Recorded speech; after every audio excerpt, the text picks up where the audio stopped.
इसी पूरी सूरत हाल पर हमने वज़रा के बयानात देखे हैं, मुतज़ाद किस्म के। फवाद चौधरी एक बात करते हैं, शेख रशीद दूसरी बात करते हैं। लेकिन आज काबीना की कौमी सलामती कमेटी का एक इजलास हुआ, जिसका जो एलामिया आया है और उसके बाद प्रेस कॉन्फ्रेंस भी की शेख रशीद ने, वो ये थी, और फवाद चौधरी ने भी इस पे बात की, वो ये थी कि उन्होंने खराज अकीदत पेश किया पुलिस को, जो पुलिस पे जो हमले हुए हैं उसकी मजम्मत की। उन्होंने तहरीक लब्बैक पर सख्त तनकीद की कि उन्होंने लोगों की जानों को खतरे में डाला। लेकिन साथ में उन्होंने माजी का हवाला भी दिया कि माजी में भी ये लोग आते रहे हैं और उन्होंने जो है वो नुकसान पहुंचाया है। और ये बात की गई कि रियासत की जो हुक्मरानी है उस पर कोई समझौता नहीं होगा। सेठी साहब, ये बताइए कि अब इतने दिन हो गए हैं, ये आज जो कौमी सलामती की कमेटी का जो ये एलामिया आया है, और कल तीनों सर्विसेज के सरबराहों की chairman joint chief of staff committee की सदारत में एक इजलास भी हुआ था। हालांकि कहा यह गया कि कौमी सलामती के मसाइल पर गुफ्तगू हुई, लेकिन ये मंतक से बाहर है कि आज जो इजलास हुआ उसके बारे में गुफ्तगू ना हुई हो। तो आप क्या समझते हैं कि अब हुकूमत इस मामले को किस तरह से हैंडल कर पाएगी, नहीं कर पाएगी, और इस मामले पर, पीएलपी के मामले पर एक सफा बरकरार है कि नहीं? देखिए सोलंकी साहब, ये काफ़ी अरसे से अब ये चल रहा है और मुझे तो ऐसे लग रहा है कि पहले दिन से कन्फ्यूजन है हुकूमत के जहन में कि अब करना क्या है, कैसे डील करना है। पहले ये हुआ, आपको याद होगा कि हमें एक दिन उठे सुबह और पता चला कि इनके लीडर साद रफीक साहब की, रिजवी साहब की साद रिजवी। बेल हो गई है। साद जी। रिजवी की बेल हो गई है हाई कोर्ट से। और हम बड़े हमारा ये ख्याल था कि अच्छा, ये जो बेल हुई है इसका ये मतलब है कि कुछ पीछे बिहाइंड द सीन्स कोई बातचीत चल पड़ी है और जिसकी वजह से उन्होंने बेल दे दी है। और शायद ये बेल के बाद दूसरा जो अपना डिमांड है फ्रेंच एम्बेसडर का, वो अब थोड़ा सा डाइल्यूट कर देंगे, उसको थोड़ा सा मुलतवी हो जाएगा जैसे पहले हुआ था। मगर फिर हमने देखा कि समथिंग हैपेंड और इमीडिएटली गवर्नमेंट ने, पंजाब हुकूमत ने अपील कर दी against the bail and went to supreme court. और उसको वहां ले गए और वहां से फिर केस को वापस भिजवाया गया हाई कोर्ट में, केस को फिर से रिव्यू कर लिया जाए।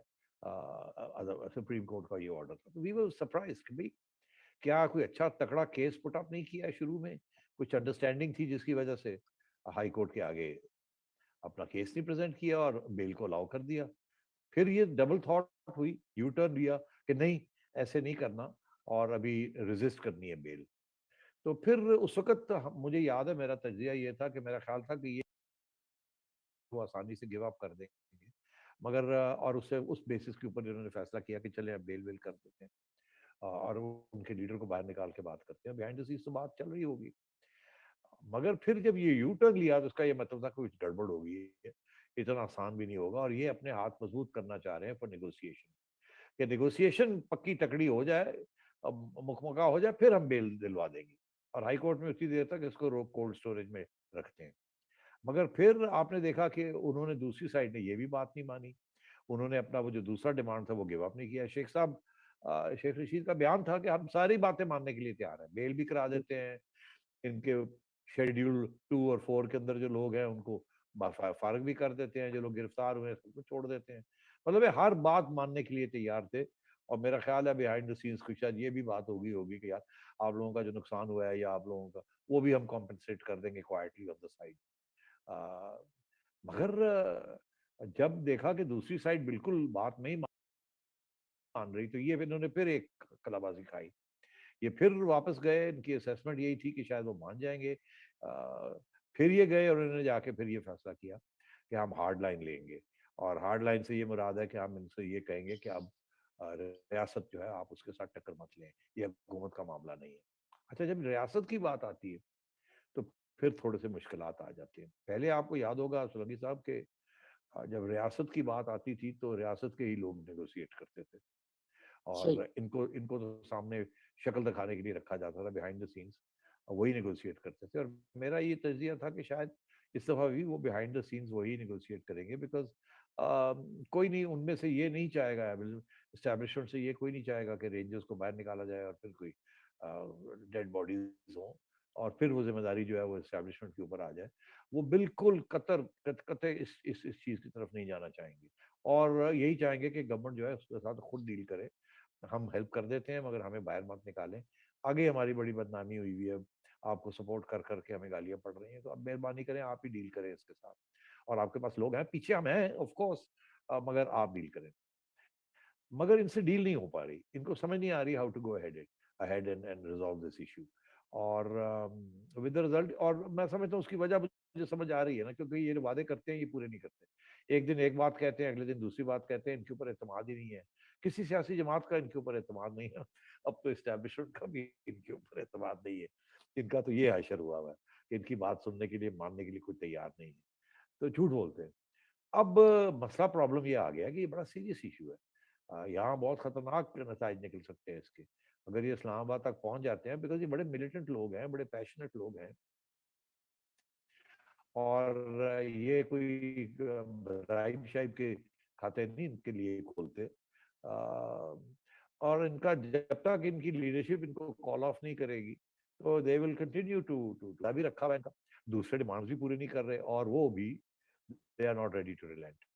तो मेरा ख्याल है आप ये धमकियां दे रहे हैं ना, स्टेट की धमकियां दे रहे हैं, उनको बता रहे हैं कि रियासत हमारे साथ है और अगर कोई गड़बड़ हुई तो हम फिर रियासत रेंजर्स को निकालेंगे बाहर। ये जो भी धमकियां दे रहे हैं, लेकिन लोग शिकायत कर रहे हैं कि आपकी आवाज बहुत हल्की है, या तो आप बहुत आहिस्ता बोल रहे हैं या कोई ऑडियो में कोई मसला है।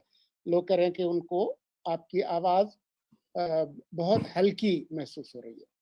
अब मैंने ठीक कर दिया, ऑडियो मेरी गलती है, मुझे चाहिए, हमेशा चाहिए पहले चेक कर लेना अपना ऑडियो लेवल, बट आप भी याद दिला दिया करें, ये गलती हो जाती है, कंप्यूटर खुद ही कुछ इधर उधर कर देता है, चलने से पहले I should check my audio. अब ठीक है ना? नहीं, अब बिल्कुल ठीक है।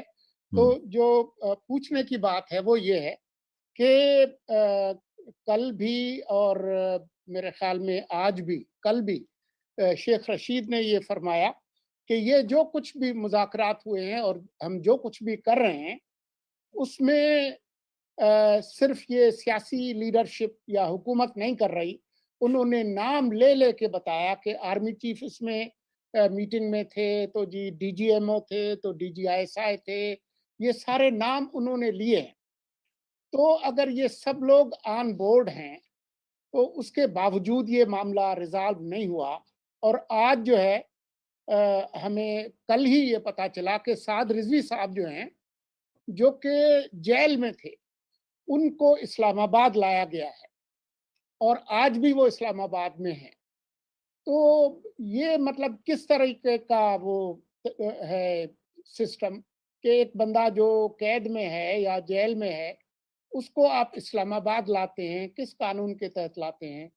और आप ताकत के इस्तेमाल की धमकी भी दे रहे हैं, उनको इधर लाया भी हुआ है, तो ये करेंगे क्या फिर इसको? कैसे रिज़ॉल्व? देखिए सोलंकी साहब, ऐसे है कि ये जो सारी बात आपने कही ना कि एक पूरी अब नेशनल सिक्योरिटी कमेटी की मीटिंग हुई है, उसके अंदर तस्वीरें दिखाई गई हैं, वीडियो दिखाए गए हैं, सारा बड़ा आर्मी मिलिट्री एस्टैब्लिशमेंट के लोग सारे बैठे हुए हैं वहाँ, और प्राइम मिनिस्टर साहब इसी मौजू के ऊपर डिस्कस कर रहे हैं। ये पैगाम था लबाइक के लिए कि आप अगर ये समझते हैं कि इस्टेब्लिशमेंट हमारे साथ नहीं है या हमारा साथ नहीं देगी इस कॉन्फ्लिक्ट के अंदर, तो आपकी गलतफहमी है।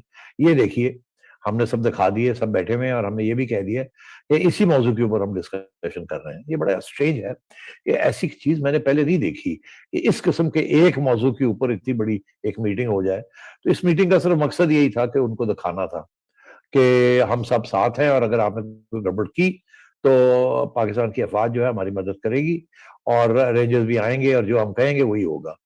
मगर बात यह है जी कि एक अवाम के अंदर अब एक परसेप्शन क्रिएट हो गई है। ये पिछले पूरे 2-3 माह के जो हालात हैं DGISI की ट्रांसफर के ऊपर और अपॉइंटमेंट के ऊपर, और खान साहब का जो मौकफ रहा है, उसके साथ एक अवाम के अंदर, मीडिया के अंदर, सियासी जमातों के अंदर, लबाइक के अंदर, सब जगह पे एक बात जो है वो अब बैठ गई है कि बहुत बड़ी दरार आई हुई है हुकूमत की और एस्टैब्लिशमेंट की, और ये ऐन मुमकिन है कि एस्टैब्लिशमेंट जो है वो अब उनको उस तरीके से बैक नहीं करेगी जिस तरीके से इनको पहले बैक करती रही है।